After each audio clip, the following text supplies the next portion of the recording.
एकादशी व्रत का सबसे पहला नियम है कि आप जिस दिन व्रत करो उसके एक दिन पहले भक्ति का संचार इस हृदय में करो। भक्ति का संचार इस हृदय में कर लीजिए। जिस दिन आप व्रत करो, जैसे एकादशी का व्रत कर रहे हो तो दशमी के दिन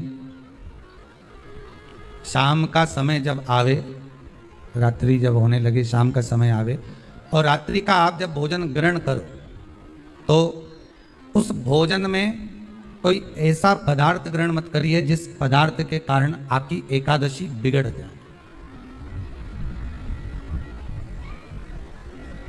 कोई बेकार भोजन हमें ग्रहण नहीं करना, श्रेष्ठ भोजन ग्रहण करिए दशमी के। और एकादशी का दूसरा नियम बहुत ध्यान से सुनिएगा। जिस दिन आपकी एकादशी का व्रत हो उस दिन प्रयास करिएगा कि अपने हाथ से किसी भी वृक्ष की कोई पत्ती टूटे ना। अपने हाथ से किसी भी वृक्ष की, पौधे की, किसी भी वृक्ष की पत्ती अपने हाथ से ना टूटे। बहुत ध्यान दीजिएगा महाराज। एकादशी का ये दूसरा नियम है कि अपने हाथ से किसी पौधे की, किसी वृक्ष की, किसी डाली की कोई पत्ती टूटे ना, कोई पत्ती ना टूटे, इसका प्रयास करिए।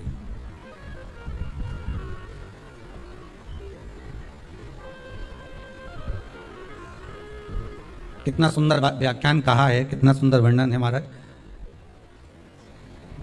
कि मात्र एकादशी का व्रत कर लेने पर, मात्र एकादशी का व्रत कर लेने पर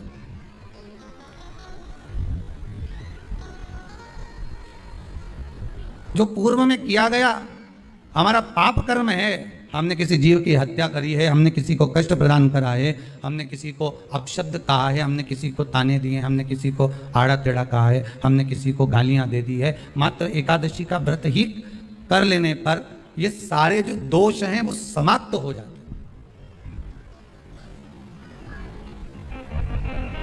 सारे दोष हमारे समाप्ति पर आ जाते हैं।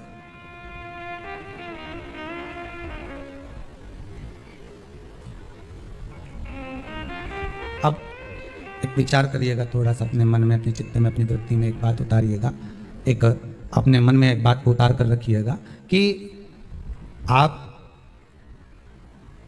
अपने पाप को, अपने पाप कर्म को जिस दिन क्षीण करने वाले हो, समाप्त करने वाले हो, अपने पाप को आप जिस दिन समाप्ति पर लेकर जा रहे हो तो उसके एक दिन पहले आपको प्रसन्नता होना चाहिए कि नहीं होना चाहिए कि कल मेरा पाप कटने वाला है, कल मेरा पाप समाप्त होने वाला है। जो मैंने पाप कर्म करा है वो समाप्त होगा, जो मैंने पाप कर्म करा है वो कल समाप्त हो जाएगा। तो एक दिन पहले आपके चेहरे पर प्रसन्नता हो कि ना हो?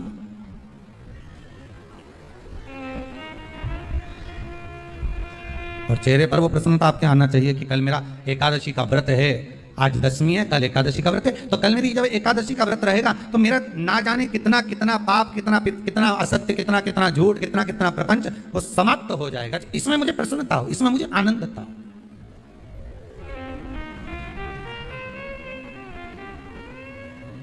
तो क्या कहा गया कि प्रयास करिएगा कि एकादशी के दिन कोई वृक्ष की, कोई डाली की, कोई कोपल की कोई पत्ती ना तोड़ी जाए। क्यों? तो कहा अगर उस पत्ती को हम तोड़ देते हैं, वृक्ष की पत्ती को या क्यारे में लगी हुई कोई डाली की पत्ती को हम तोड़ देते हैं तो एकादशी का पुण्य फल प्राप्त नहीं होता। एकादशी का कोई फल हमारे खाते में नहीं जाता, पुण्य फल प्राप्त। अब फिर भले तुम, चाहे तुमने मोरधन खाया हो, चाहे तुमने फिर चिप्स खाई हो, चाहे तुमने फिर व्रत का कितना ही सामान खा गए और तुमने सोचा कि आज मेरी एकादशी है, तो फिर उसका कोई फल प्राप्त नहीं, उसका कोई सुख प्राप्त नहीं आपको, फिर उसका कोई आनंद प्राप्त नहीं आपको, फिर उसमें कोई आनंद की अनुभूति आपको नहीं मिलेगी। इतना सुंदर कहा है। सोमवार का व्रत है, पशुपतिनाथ का व्रत है, 16 सोमवार का व्रत है, संकट सोमवार का व्रत है, प्रदोष का व्रत है, शिवरात्रि का व्रत है। उस दिन बेलपत्र को, जिस दिन आपका व्रत होता है उस दिन बेलपत्र को नहीं तोड़ा जाता। कितना सुंदर वर्णन है, जरा सुनिएगा। शिव महापुराण का, लिंग पुराण का ये वर्णन, शिव पुराण का, स्कंद पुराण का ये वर्णन ध्यान रखना। जिस दिन आपका सोमवार का व्रत है उस दिन बेलपत्र नहीं तोड़ा जाता। जिस दिन आपका पशुपतिनाथ का व्रत है उस दिन आप बेलपत्र नहीं तोड़ोगे वृक्ष से। जिस दिन आपका प्रदोष का व्रत है उस दिन बेलपत्र नहीं तोड़ोगे। जिस दिन आपका 16 सोमवार का व्रत है उस दिन बेलपत्र नहीं तोड़ोगे। जिस दिन संकट सोमवार का व्रत है, शिवरात्रि का व्रत है, जिस दिन आप शंकर भगवान का तीज का व्रत, छठ का व्रत, भगवान शंकर का कोई भी व्रत अगर आप धारण करते हैं तो उस दिन बेलपत्र को व्रत करने वाले व्यक्ति को नहीं तोड़ना चाहिए। व्रत आज है तो बेलपत्र को एक दिन पहले तोड़कर रख लेना चाहिए। क्यों? ऐसा हमारा शास्त्र, हमारा विधान, हमारे पुराण, हमारे वेद क्यों वर्णन करते हैं? किस लिए वर्णन करते हैं? क्यों कहा गया कि प्रदोष के दिन, जिस दिन आपका व्रत है उस दिन आप कोई सा भी व्रत, आपका सोमवार का व्रत है, आपका शिव जी का अगर कोई व्रत कर रहे हो तो उस दिन आप भगवान शंकर को चढ़ाने के लिए बेलपत्र मत तोड़ो, एक दिन पहले तोड़ो। क्यों कहा गया? हमारे शास्त्र क्यों कहते हैं कि पशुपतिनाथ का व्रत कर रहे हो तो बेलपत्र को एक दिन पहले तोड़ना, सोमवार का व्रत कर रहे हो तो बेलपत्र को एक दिन पहले तोड़ना, प्रदोष का व्रत कर रहे हो तो एक दिन पहले व्रत को बेलपत्र को तोड़ना। एक दिन पहले उस बेलपत्र को क्यों तोड़ा जाता है? जिस दिन हमारा व्रत रहता है उस दिन हम बेलपत्र क्यों नहीं तोड़ सकते? तो हमारा शास्त्र कहता है, शिव महापुराण वर्णन करती है कि जिस बेलपत्र की पूजन आप साल भर में अगर एक दिन भी आपने बेलपत्र को जल चढ़ाया है, एक दिन भी बेलपत्र को नमन करा है, एक दिन भी बेलपत्र के वृक्ष को यदि तुमने पूजा है, साल भर में एक दिन भी आपने अगर बेलपत्र की आराधना करी है, तो आप जब जब सोमवार का व्रत रखती हो, प्रदोष का व्रत रखते हो, आप जब जब शिवरात्रि का व्रत रखते हो, आप जब संकट सोमवार का व्रत रखते हो, पशुपति व्रत रखते हो, तो तुम्हारे उस व्रत को सफल बनाने के लिए बेलपत्र का वृक्ष भी तुम्हारे लिए व्रत रखता है, जिससे तुम्हें उस फल की प्राप्ति।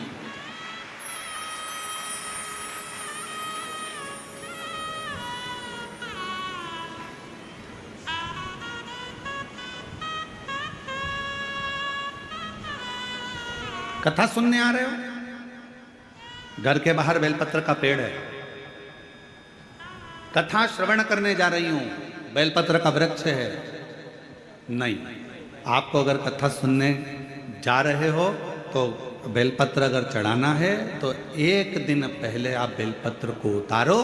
कथा सुनने के लिए जा रही हूं और बेलपत्र रास्ते में से तोड़ लिया, कथा में जाकर बैठ गई, बेलपत्र शिव पुराण को समर्पित कर दिया या कथा में समर्पित कर दिया, या विचार करा कि मेरा बेलपत्र व्यासपीठ तक जाएगा, झोली में डाल दिया।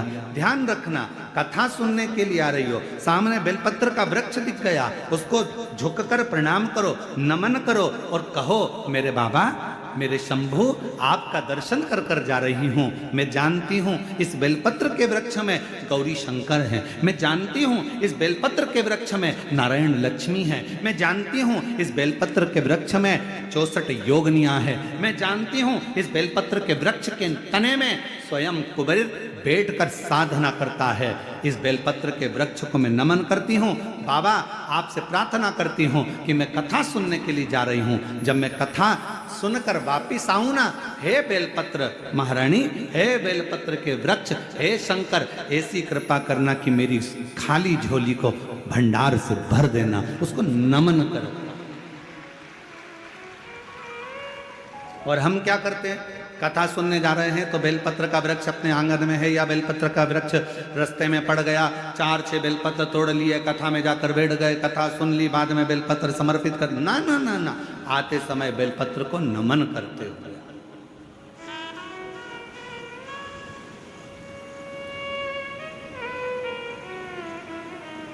प्रणाम विनय करते हुए, और मैंने तेरे ही भरोसे बाबा, तेरे ही भरोसे हवा बिच उड़ती जाएगी बाबा, डोर हर तो चढ़ना में कटी जाएगी।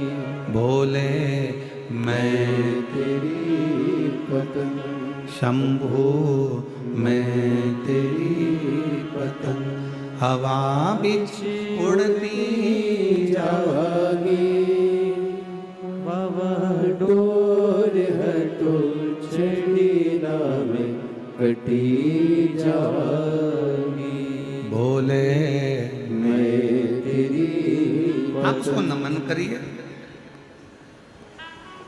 कई लोग कहते हैं गुरुजी हमने पशुपतिनाथ का व्रत किया, हमने 16 सोमवार करे, हमने सोमवार का व्रत करा, हमने प्रदोष करी, हमने बाबा की सोमवारी का व्रत करा, मेरा बाबा मेरे सुनता क्यों नहीं है? हम गलती कर दिए। हम जिस दिन हमारा व्रत था उस दिन हमने बेलपत्र को तोड़ लिया, उतार लिया, हम भूल गए।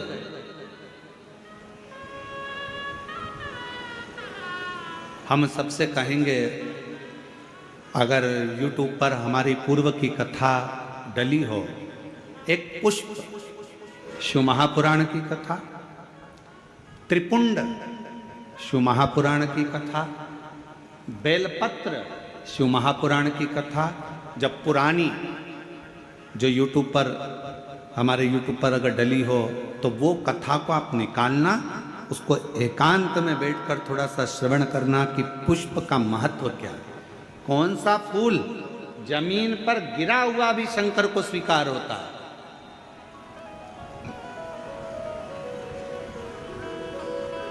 कौन सा पुष्प शिव को किस स्थान पर चढ़ाया जाए। क्यों सोमवार, अष्टमी और ये अन्य जितनी तिथियां होती हैं, अमावस्या, पूर्णिमा, प्रदोष, चतुर्दशी, त्रयोदशी, ऐसा वर्णन उसमें आता है कि इन दिन बेलपत्र को नहीं तोड़ा जाता। अष्टमी, नवमी, ये तिथियां हैं, क्यों नहीं तोड़ा? इसलिए क्या कारण है कि इन तिथियों पर बेलपत्र को नहीं तोड़ा जाता? तो कहा जब हम रोज बेलपत्र को जल चढ़ाते हैं, शंकर की आराधना करते हैं, तो बेलपत्र के वृक्ष के नीचे बैठकर देवता भी हमारे कल्याण की कामना करते हैं।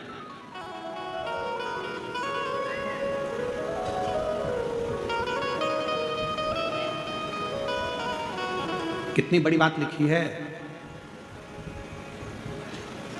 लिंग पुराण को उठाकर अगर आप पढ़ेंगे तो उसमें लिखा है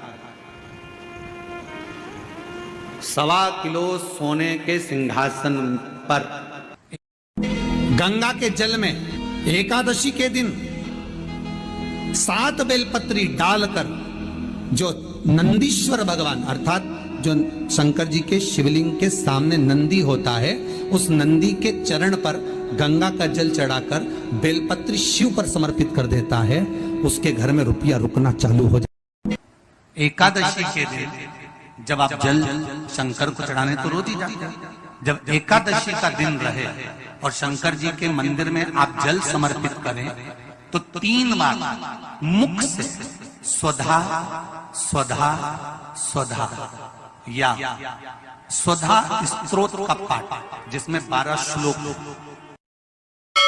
कान खोलकर सुन लो। 1 दिसंबर मंगलवार मार्गशीर्ष माह की कृष्ण पक्ष एकदशी तिथि पड़ रही है, जो कि बहुत दिव्य एकादशी है। अगर घर में धन नहीं टिकता या बार बार रुकावटें आती हैं तो शाम 7 बजे के बाद यह छोटा सा उपाय जरूर करना। एक पीला फूल लो, उस पर थोड़ा कुमकुम और चंदन लगाओ, घर के मंदिर में रखकर लक्ष्मी नारायण जी की पूजा करो, फिर वही फूल मुख्य दरवाजे के पास रख दो और मन ही मन बोलो, हे लक्ष्मी नारायण, मेरे घर में सुख शांति और समृद्धि बनी। चढ़ाना चाहिए। यहाँ शास्त्र कहता है आप शिव जी को चाहे एकादशी हो, चाहे द्वादशी हो, चाहे प्रदोष हो, चाहे पूर्णिमा हो, चाहे अमावस्या हो, चावल का दाना आप भगवान शिव को समर्पित कर सकते हो और ज्यादा नहीं। शंकर कभी ये नहीं कहते कि मुझे बहुत सारा चढ़ा। शंकर जी की कथा कहती है कितना, मात्र 1 चावल। शास्त्र ये नहीं।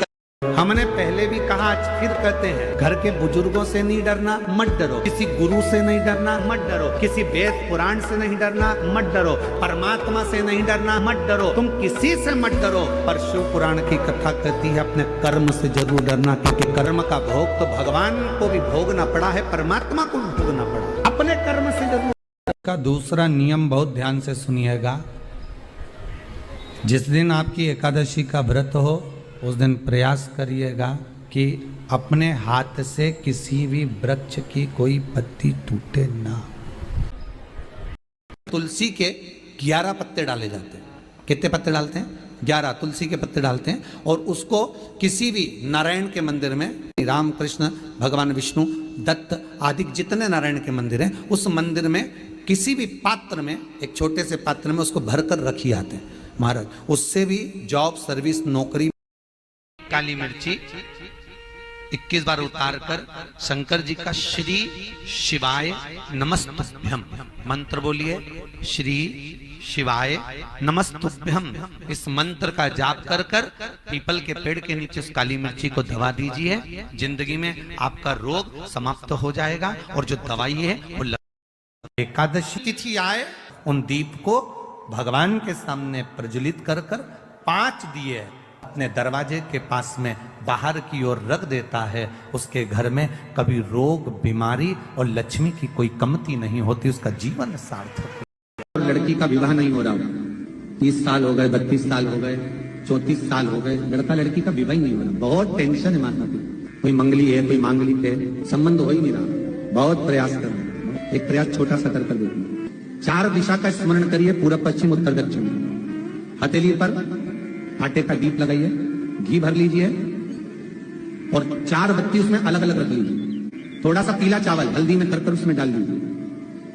जो लड़का लड़की का विवाह करना उसी के हाथ में देना है। और भगवान नारायण दबा दीजिए और वहीं पर हल्दी का तिलक उस लड़का या लड़की का कर दीजिए और उसके हाथ में थोड़ी सी हल्दी लगा दीजिए। महाराज 2.5 महीने 3 महीने तो बहुत हो गए, उस बच्चा और बच्ची का विवाह पक्का। एकादशी और द्वादशी। एकादशी का व्रत, दशमी की रात्रि को जो आप भोजन करें वो सात्विक करें। एकादशी के दिन भोजन ना करें, अन्न का भाग ग्रहण ना करें। अन्न का भाग ग्रहण ना करें।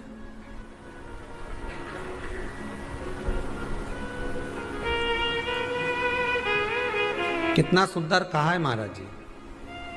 यदि आपके यहां पर गौ माता है, आपके घर में अगर गौ माता विराज रही है, आपके घर में अगर गौ माता है, गाय की अगर आप सेवा कर रहे हैं, अच्छा कितना सुंदर लिखा है धेनु मानस में। गीता प्रेस गोरखपुर की गौ अंक को निकालकर पढ़िए कल्याण का, उसमें लिखा है ब्रह्म मुहूर्त में सुबह के समय पर गाय की पूंछ को पकड़कर या गाय की रस्सी को पकड़कर जो 2 कदम भी चल लेता है, उसके लिए भगवान विष्णु बैकुंठ का मार्ग और कुबेर का मार्ग प्रशस्त कर कर खोल देता। जरा पढ़िए, धेनु मानस को पढ़िए, गौ अंक पढ़िए, गीता प्रेस गोरखपुर का कल्याण का अंक निकाल कर पढ़िए कि गाय का मात्र रस्सी पकड़कर 2 कदम चलने वाले के लिए मार्ग प्रशस्त हो जाता है। एकादशी के दिन अगर आपका व्रत है तो आप भूलवश भी डब्बे में रखी हुई रोटी गाय को ना देते हुए कुछ थोड़ा सा फल, फलहार, कोई केला, कोई सेब, जो आप खाते हो, अंगूर, पपीता, जो आप ग्रहण कर रहे हो, उसका थोड़ा सा भाग आप गाय को प्रदान करो। आप गाय को दीजिए।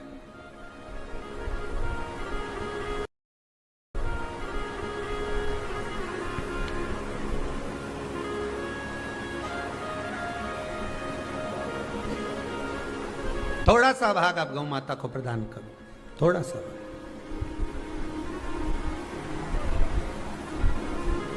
सारे व्रतों में केवल एक व्रत ऐसा होता है एकादशी का, जिसका उद्यापन पहली एकादशी पर भी कर सकते हो। सारे उद्यापन में केवल एक उद्यापन ऐसा होता है, सारे व्रतों में एक व्रत का उद्यापन ऐसा होता है, वो है एकादशी का। ये जरूरी नहीं कि 26 पूरी होगी तभी तुम करोगे, या तो पहली में ही कर लो या फिर 26 पूरी हो तब कर। पर उद्यापन, अब तुमको ऐसा लगे कि हाँ मैं अभी तो जीऊंगी हो, अभी तुम्हारा बाल भी धोला नहीं हुआ है, तुमको ऐसा लगे तो अभी तो मैं तो बढ़िया, तो फिर भले मत करो। पर एकादशी का नियम कह रहा है, एकादशी का यहाँ 18 नियम में से एक नियम कह रहा है कि एकादशी का उद्यापन पहली एकादशी पर भी हो सकता है। पहली पर भी कर सकते, फिर तुम्हारा मन पड़े तब। क्यों? तो पहली पर करने से क्या फल मिलेगा?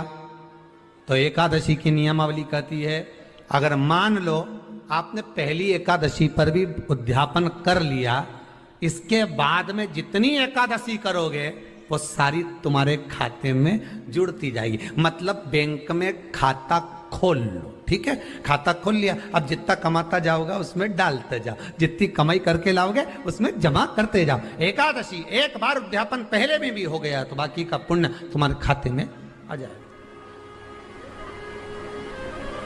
उसका पुण्य।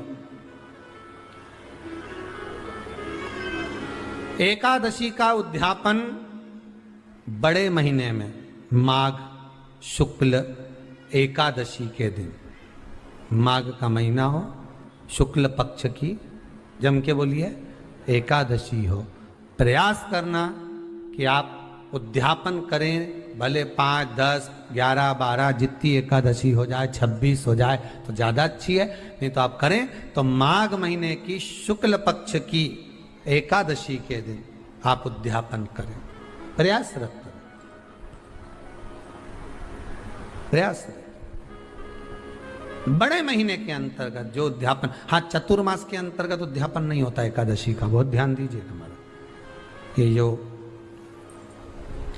सावन भादो कुंवर कार्तिक जो 4 महीना होते हैं भगवान के शयन करने के, इसके अंतर्गत एकादशी का उद्यापन नहीं होता, और इसके अंतर्गत उद्यापन करना भी नहीं चाहिए एकादशी हमारा। एकादशी का उद्यापन माघ महीने की शुक्ल पक्ष की एकादशी के दिन आप बहुत प्रेम से आनंद के साथ करिए महाराज। परंतु एकादशी के उद्यापन में सबसे ज्यादा अगर कुछ जरूरी होता है तो 24 तरह का नैवेद्य जरूरी होता है। कितने तरह का? 24 तरह का नैवेद्य।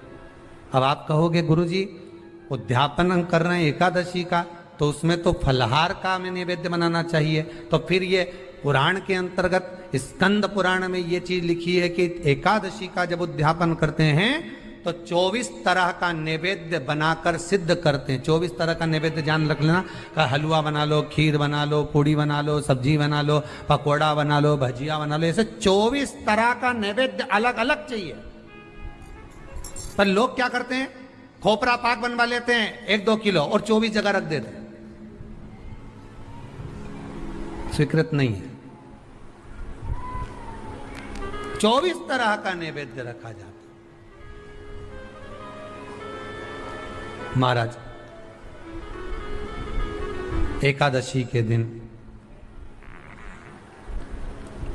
भगवान का पूजन का पूरी तैयारी कर कर मंडल आदि बनवाकर विद्वान ब्राह्मण को बुलाकर, कर्मकांडी ब्राह्मण को बुलाकर जो भगवत सेवा में एकादशी का उद्यापन कराए, उन ब्राह्मण के चरणों को नमन कर कर, प्रणाम कर कर एकादशी का पूजन करवाइए और उस मंडल की पूजन कराकर हवन द्वादशी को कराइए।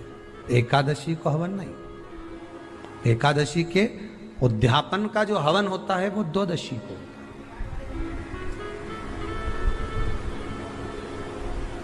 एकादशी का उद्यापन द्वादशी को बड़े प्रेम से आप खूब आनंद से हवन पूजन कराओ। पूजन कराने के बाद, हवन कराने के बाद 26 जोड़े ब्राह्मण ब्राह्मणी के बुलाकर भोजन कराकर उनको भाव से जो आप समर्पित कर सकते हो, जितनी आपकी सामर्थ्यता हो उस सामर्थ्य आप उन्हें प्रदान करो। और बन सके तो एकादशी की रात्रि को भी जागरण करें और द्वादशी के दिन जिस दिन हवन करें उसकी भी रात्रि को कुछ जागरण करें। जागरण का मतलब पहले भी कथा में कहा, प्रदोष की कथा में वर्णन किया था। हम ये नहीं कहते कि तुम पूरी रात जगो, हमारा तो निवेदन है 15 मिनट का करो, आधे घंटे का करो, 20 मिनट का करो, पर रात्रि के समय थोड़ी देर अगर एकादशी का उद्यापन कर रहे हो तो जागरण थोड़ी सी देर अवश्य करें। नहीं कर सकते अकेले बैठकर राम नाम जप लें, भजन कर ले, पर करो। कि नारी के मुख से अगर एक बार निकल जाए कि मेरी जिंदगी तुमसे विवाह कर कर बेकार हो गई, उस समय नारी का साथित्व समाप्त हो जाता है। इसलिए माताओं आपसे निवेदन है, जिंदगी में सारी लड़ाई लड़ना, सब कुछ बोलना, पर अपने पति से ये मत कहना कि तुमसे विवाह कर कर मेरी जिंदगी बेकार हो गई, क्योंकि विवाह तुमने किया है पर भाग्य उसने लिखा है। भाग्य लिखने वाला वो है। और आपसे फिर निवेदन करूंगा, राम मंदिर जाओ, कृष्ण मंदिर जाओ, शिव मंदिर जाओ, भवानी के मंदिर जाओ, तुम्हारे 33 कोटि देवताओं के मंदिर चले जाओ, गणेश जी के मंदिर जाओ, तुम्हारी मर्जी पड़े उस देवता के मंदिर जाना, कोई तुम्हारा भाग्य नहीं बदल सकता। जो तुम्हारी किस्मत में लिखा है वो तुमको भोगना पड़ेगा। तो बदलेगा कौन? तो उसका भी प्रमाण हमारे यहाँ शिव महापुराण कहती है। एक पारो नाम की विधवा स्त्री थी।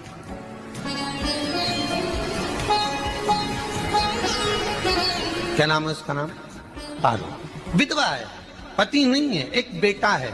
और विधवा स्त्री जो थी वो गर्भ से थी, उसका संतान नहीं हुई थी, पति मर गया था, वो गर्भावस्था में बेटा रह गया और पति चले गए।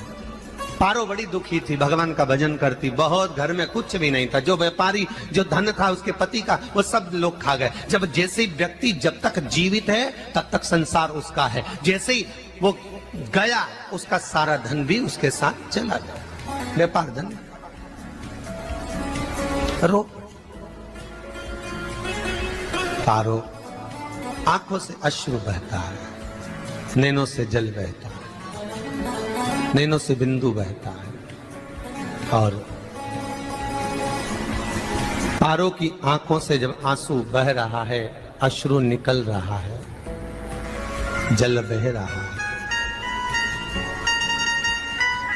बेटे को जन्म दिया, उसने सोचा अपनी जिंदगी तो बेकार हो गई, पर बेटा जन्म लिया तो इसका नाम अच्छा रख दूं तो हो सकता है भाग्य आगे अच्छा हो।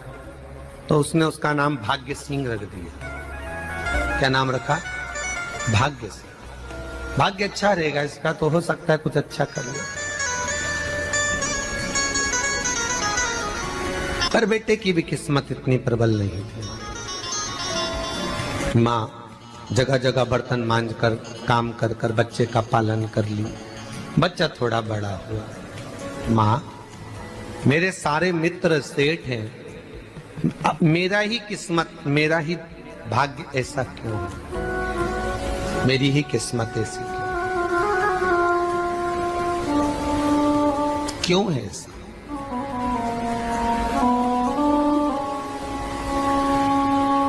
माँ मेरी किस्मत में इतना दुख क्यों लिखा है? माँ भोजन तक हमको समय पर नहीं मिलता, हमारा भाग्य ऐसा क्यों है? माँ हमारी किस्मत ऐसी क्यों है?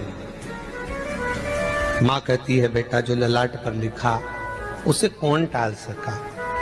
माँ बच्चों को समझाती है, माँ बच्चों को कहती है, धीरे धीरे समय निकलता है।